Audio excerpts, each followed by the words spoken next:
Hello friends, education పరంగా కానీ career పరంగా కానీ ఒక క్రాస్ రోడ్స్లో మనం ఉన్నాము. ముఖ్యంగా టెక్నాలజీ పరంగా రోజు రోజుకి కొత్త కొత్త మార్పులు వచ్చేస్తున్నాయి. ఇలాంటి సమయంలో రానున్న ఏఏ రెవల్యూషన్ ఆల్రెడీ వచ్చేసిందని చెప్పాలి. దీన్ని అందుకోవడం కోసం తెలంగాణ గవర్నమెంట్ కానీ తెలంగాణకు సంబంధించిన అధికారులు కానీ ఎలాంటి రూట్ మ్యాప్ రెడీ చేసుకున్నారనేది చెప్పడం కోసం ప్రస్తుతం మనతో ప్రొఫెసర్ బాలకృష్ణ రెడ్డి ఉన్నారు. ఆయన chairman Telangana council of higher ఎడ్యుకేషన్కి.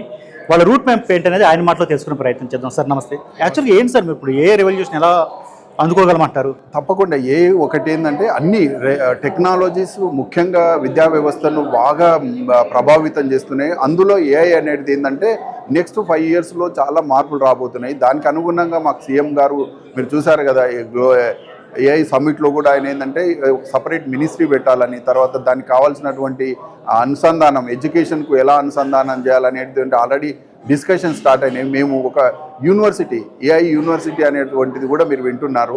So Telangana is going to come out with ఒక ఏఐ యూనివర్సిటీని పెట్టి ప్రతి డిపార్ట్మెంట్ ఈ యొక్క ఏఐని అనుసంధానం చేసి, అది ఇండస్ట్రీ కావచ్చు, పరిశ్రమలు కావచ్చు, ఎడ్యుకేషన్ కావచ్చు, ఏదైనా కానీ.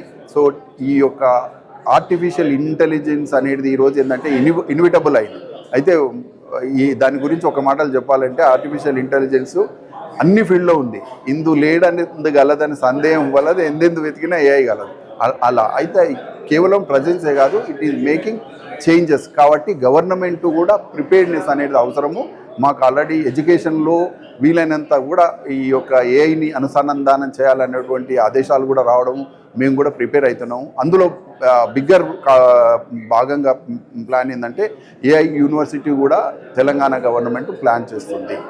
తర్వాత సీఎం గారు ఒక సపరేట్ మినిస్ట్రీ అని కూడా ఏఐ సమిట్లో చెప్పిండు. దానికి సంబంధించిన కూడా కొన్ని విషయాలు ఇప్పుడు అంటే ముందుకు చర్చలు జరుగుతున్నాయి. ఇప్పుడు ఫర్ ఎగ్జాంపుల్ నాలాంటి వాళ్ళు ఉన్నారు సార్, ఒక 20 ఏళ్ల క్రితం చదువు అయిపోయింది, ఏ ఉద్యోగాలు చేసుకుంటున్నాం.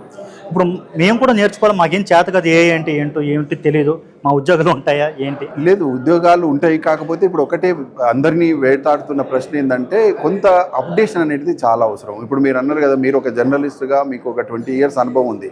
కాకపోతే ఇప్పుడు ఏంటంటే ఏఐను కొంత నేర్చుకుంటే ఏంటంటే అది స్మార్ట్, ఇదంతా స్మార్ట్ గవర్నెన్స్, స్మార్ట్ ఎడ్యుకేషన్, స్మార్ట్గా. కాబట్టి మీరు మా సజెషన్ కూడా ఏంటంటే అది పెద్దగా కష్టతరమైంది కాదు, ఎందుకంటే యూజర్ ఫ్రెండ్లీ టెక్నాలజీ అని చెప్తారు. కాబట్టి మనమందరం ఏ ఫీల్డ్ ఉన్నా కానీ ఈరోజు ఏంటంటే దానికి మనం నేర్చుకోవాలి, దాంతోపాటే మనం మనగలగాలి. అప్పుడే మనకు కూడా ఎగ్జిస్ట్ ఉంటుంది. అదర్వైజు ఈరోజు కష్టమవుతుంది. Today mantra is update or outdate. If we are not updated we are outdated. ఒకసారి అవుట్డేట్ అయిందంటే మనల్ని కొంత రికగ్నేషన్, జాబులు పోయే స్కోప్ ఉంటుంది. ఇప్పుడు నేర్చుకునే అభిలాషణ వాళ్ళు చాలా మంది ఉన్నారు సార్, కానీ నేర్పే వనరులు ఇక్కడ ఉన్నాయా? అలాంటి సంస్థలు ఉన్నాయా? ఉన్నాయి, అలాంటి సంస్థలు వస్తున్నాయి. ఒక బ్యూటీ ఆఫ్ ఈ టెక్నాలజీ తోటి ఏంటంటే టెక్నాలజీ సెల్ఫ్గా కూడా నేర్చుకోవచ్చు. ట్యూటర్స్, ఏఐ ట్యూటర్స్ అని వస్తుంది. దాన్ని మనం ఫీడ్ చేసుకుంటే మనకు దాంతో క్వశ్చన్ ఆన్సర్స్ అడిగితే అదే చెప్పారు. కాబట్టి కొంత టీచర్స్ రోల్ తగ్గించేసి, అంటే ఇది మ్యాసివ్ కాబట్టి మనం టెక్నాలజీని అనుసంధానం చేసుకోవాలి. కాబట్టి సో తప్పకుండా అది అంత కష్టమైంది కాదు. మనకి ఇంట్రెస్ట్ ఉండాలి, నేర్చుకోవాలని ఉంటే తప్పకుండా ఈ టూల్స్ చాలా హెల్ప్ చేయబోతున్నాయి. ఏఐ టూల్స్ చాలా ప్రభావితం చేయబోతున్నాయి. కాబట్టి అది ప్రతి ఒక్కరి దగ్గరకు టెక్నాలజీ పోవాలనే ప్రాసెస్లో దాన్ని వైడ్గా మనం పబ్లిసిటీ చేసి ఆ భయాన్ని మనం కొంత పారదోలాలి. అంటే ఏంటి సార్, ఇప్పుడు చిన్న నర్సరీ ఆ టైం నుంచే అంటే ఎల్కేజీ ఆ టైం నుంచే నేర్చుకోవాలి. ఇప్పుడు స్కూళ్ళల్లో మ్యాండేటరీ చేశారు. ఇప్పుడు మీరు మన యూనియన్ మినిస్టర్ ప్రధాన్ గారు కూడా ఏం చెప్పాడంటే 3rd class నుంచి ఏఐ మ్యాండేటరీ అని యూనియన్ గవర్నమెంట్ అన్ని స్టేట్లలో. మన స్టేట్లలో ఇప్పుడు స్కూల్స్లలో ఏఐ కంపల్సరీ అయిపోయింది. సో కాకపోతే ఇప్పుడు మనలాంటి వాళ్ళకు ఏజ్ వచ్చిన వాళ్ళకు కొంత బ్యాక్ పోవాలనేది ఇబ్బంది. కానీ టుడే కిడ్స్ ఆర్ స్మార్ట్, వాళ్ళు చాలా ఏఐతో నేర్చుకుంటున్నారు. They are learning. ఇప్పుడు ఎడ్యుకేషన్ సిస్టంలో ఏఐ ఒక భాగం అయిపోయింది, కావాలి కూడా. ఒక 20 ఏళ్ళు అంటే 25 ఏళ్ల క్రితం ఈ ఐటీ విప్లవం వచ్చినప్పుడు కరెక్ట్గా అందుకోగలిగింది తెలంగాణ. అంటే అప్పుడు యునైటెడ్ ఆంధ్ర ఉండేది. ఇప్పుడు ఈ ఏఐ రెవల్యూషన్ అందుకునేంత సామర్థ్యం ఇక్కడున్న ఈ మానవ వనరుల్లో ఉందా? ఇప్పుడు మనకు ఒక అడ్వాంటేజ్ ఏంటంటే మనకు కొంత టెక్ సావిక్ స్టూడెంట్స్ ఉంటారు. మన తెలుగు రాష్ట్రాల్లో ముఖ్యంగా ఆంధ్రప్రదేశ్ కానీ మనకు తెలంగాణలో మంచి ఇంజనీరింగ్ కాలేజీలు ఉన్నాయి. కొంత టెక్నాలజీ అనుసంధానమైనటువంటి విద్య మనకు ఉంది. కాబట్టి ఈ యొక్క టెక్నాలజీని వాటికి అనుసంధానం చేయడం అంత కష్టం కాకపోవచ్చు. కాబట్టి Hyderabad is known for technology కదా. సో అందులో మనం ముందుండాలి. తప్పకుండా దీనికి కావాల్సినటువంటి ట్రైనింగ్లు, ప్లానింగ్లు పెద్ద ఎత్తున జరగాలండి. అప్పుడే కానీ మనం ఇవాళ ప్రపంచంతో పోటీ పడుతున్నామని చెప్పాను ఇంతకుముందు. అది కావాలంటే ఏం చేయాలంటే అప్డేషన్ అనేది అంత తప్పకుండా. ఇప్పుడు ఇవాళ మీరు ఇప్పుడు నేను నా కాంపిటీషన్ నా ఫ్రెండ్ కాదు, ప్రపంచం ఇవాళంతా ఏంటంటే టెక్నాలజీ ఓపెన్ అయిపోయిందండి. ఇక్కడ కూర్చొని మనం ఎక్కడికైనా కానీ సలహాలు ఇవ్వచ్చు త్రూ టెక్నాలజీ ద్వారా. కాబట్టి ఇక్కడ మనకేందంటే అప్డేషను, సబ్జెక్టు, అథారిటీ ఇవన్నీ చాలా అవసరం. అవి ఉన్నవాడికి ఏం లేదండి, భయపడాలి ఎవరు అంటే మనం ఈ యొక్క వేవ్లో ఎవరైతే ఈదలేకపోతున్నామో వాళ్ళకి భయం. మనం కూడా మరి అది మంచి చెడు ఇప్పుడు ఆలోచన చేసే టైం లేదు, ఆ ప్రవాహంలో మనం కూడా పోవాలి. ఇప్పుడు ఏఐ అనేటువంటి వేవ్లో మనం కూడా ఏం చేయాలంటే నేర్చుకోవాలి. ఇది డిఫికల్ట్ కాదు, బట్ గవర్నమెంట్స్ కూడా ఎంకరేజ్ చేసి కొంత అది చేసే డిస్కషన్స్ అవుతున్నాయండి. పెద్ద గవర్నమెంట్ స్కూల్స్లో కూడా పెడుతున్నారు సార్, పెడుతున్నారు. ఇప్పుడు టెక్నాలజీ అనేది గవర్నమెంట్ స్కూల్స్లో, కాలేజీలలో పెట్టడానికి ఇప్పుడు ఏంటంటే కొంచెం టైం పడుతుంది కదా పాలసీలు ఇవన్నీ. బట్ డెఫినెట్లీ ఇప్పుడు మా లెవెల్లో ఇప్పుడు ఆల్రెడీ నేను కొంత హైయర్ ఎడ్యుకేషన్లో కంపల్సరీ ఇప్పుడు AI tools and technology last year నుంచే పెడుతున్నాం. బీఏ స్టూడెంట్, బీకామ్ స్టూడెంట్కు అట్లా కొంత అయితే it takes some time, but ఆ డైరెక్షన్లో వెళ్తున్నాం. ఇప్పుడు గవర్నమెంట్ స్కూల్లో చదువుకున్న ఒక అబ్బాయి ఉన్నాడు, ఏమీ తెలియదు, డిగ్రీ ఏదో పూర్తి చేసుకున్నాడు, ఏఐ నేర్చుకోవాలనుకుంటున్నాడు. ఎంత టైం పడుతుంది అతను కనీసం ఒక మంచి స్థాయిలో నేర్చుకోవడానికి? 2-3 మంత్స్లో కూడా నేర్చుకోవచ్చు. పిల్లలకి ఇప్పుడు ఒక అడ్వాంటేజ్ ఏంటంటే గ్రామీణ ప్రాంతం కావచ్చు, అర్బన్ కావచ్చు, వాళ్ళకి ఆ యొక్క బెంట్ ఆఫ్ మైండ్ కొంత షార్ప్. మనతో పోలిస్తే ఇప్పుడు ఈ జనరేషను నేర్చుకోవడానికి వాళ్ళకు తక్కువ టైం పడుతుంది, ఎందుకంటే వాళ్ళు కుతూహల ఇంట్రెస్ట్ చూపుతున్నారు కాబట్టి.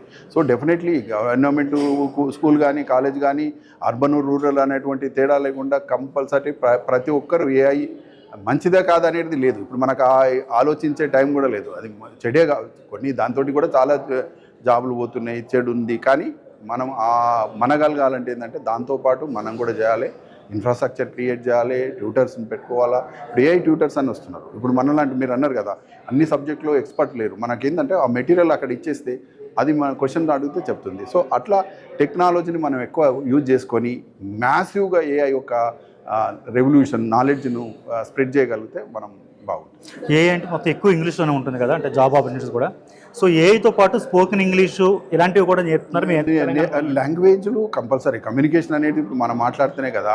సో లాంగ్వేజ్కి నేను ఏం చేశానంటే ఇప్పుడు మా వెబ్సైట్ చూడండి, కంప్లీట్ ఇంగ్లీష్ లాంగ్వేజ్ను మొత్తం అక్కడ నేను లర్నింగ్ మెటీరియల్ అని ఇచ్చి ఆడియోస్, వీడియోస్ ఫ్రీగా పెట్టేసి ప్రతి డిగ్రీ స్టూడెంట్కి మేము అనుసంధానం చేసినాం. అట్లా కొంత ఇంగ్లీషు కంపల్సరీ.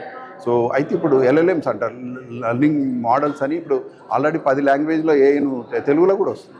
సో ఇవన్నీ చేస్తున్నారు ఫాస్ట్గా. ఇప్పుడు కంపెనీలు, స్టార్టప్స్ పెద్ద ఎత్తున ఈ యొక్క ఏఐని అనుసంధానం చేసే ప్రాసెస్లు ఉన్నారు. కంపెనీస్ కానీ, ఎడ్యుకేషనల్ ఇన్స్టిట్యూషన్స్ కానీ ఇవన్నీ. ఓకే, ఇప్పుడు దీంతో పాటుగా ఇతర కోర్సులకు సంబంధించి ఏమైనా అప్డేషన్ ఉంటుందా సార్? తప్పక. ఇప్పుడు నేను చెప్పాను కదా మ్యాండేటరీ. ఇప్పుడు టెక్నాలజీ ఏమైందంటే, నేను బిఏ స్టూడెంట్ ఉన్నాడు అనుకో, పొలిటికల్ సైన్స్, ఎకనామిక్స్ చదివేవాడు కూడా టెక్నాలజీ ఇప్పుడు పేపర్స్ ఉన్నాయి. ఇప్పుడు ఆ రకంగా టెక్నాలజీని మనం ప్రతి దాంట్లో అనుసంధానం చేయాలి. అది చేస్తున్నాం కూడా. ఇప్పుడు టెక్నాలజీ ఇప్పుడు ఏమంటే కొత్త education policy, new education policy 2020 national education, అది కూడా ఏం చెప్తుందంటే మల్టీ డిసిప్లినరీ. ఇవాళ మీరు జర్నలిస్ట్ అయినా మీకు కొంత లాంగ్వేజ్ స్కిల్ ఉండాలి, మీరు కొంత మేనేజ్మెంటు, టెక్నాలజీ అని. ఇప్పుడు నేను లా ప్రొఫెసర్, బట్ నేను ఎక్కువ టెక్నాలజీ గురించి మాట్లాడాలి, ఎందుకంటే టెక్నాలజీ అనేది ఇన్విటబుల్ అయిపోయింది.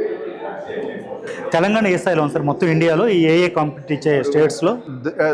మనది 2nd, 3rd ప్లేస్లో ఉంటుంది. ఎందుకంటే బెంగళూరు, మనము ఇప్పుడు సదరన్ స్టేట్స్ ముఖ్యంగా బాగా ముందుకుంటాయి. ఇప్పుడు ఏ రెవల్యూషన్ వచ్చినా ఐ థింక్ మళ్ళీ ఈ ఏఐ రెవల్యూషన్లో కూడా మనము తెలుగు రాష్ట్రాలు ఉంటున్నాం, పర్వాలేదు. కాకపోతే గవర్నమెంట్స్ ఇంకా సీరియస్ తీసుకొని ఇన్ఫ్రాస్ట్రక్చర్ క్రియేట్ చేయాలి. మీరు అన్నారు కదా నేర్పించే వాళ్ళు, ఆ టూల్స్, టెక్నాలజీస్ను వాటిని చేస్తే ఏమవుతుందంటే వేరే స్టేట్లతో కూడా మనం పోటీ పడాలి. ఎగ్జామ్స్ రెడీ అవుతున్నారు కదా స్టూడెంట్స్, వాళ్ళకి మీరు ఇచ్చే సందేశం? ఈ ఒకటేనండి, ఎగ్జామ్స్ అనేది ఏంటంటే నాలెడ్జ్ కొలమానం కావు.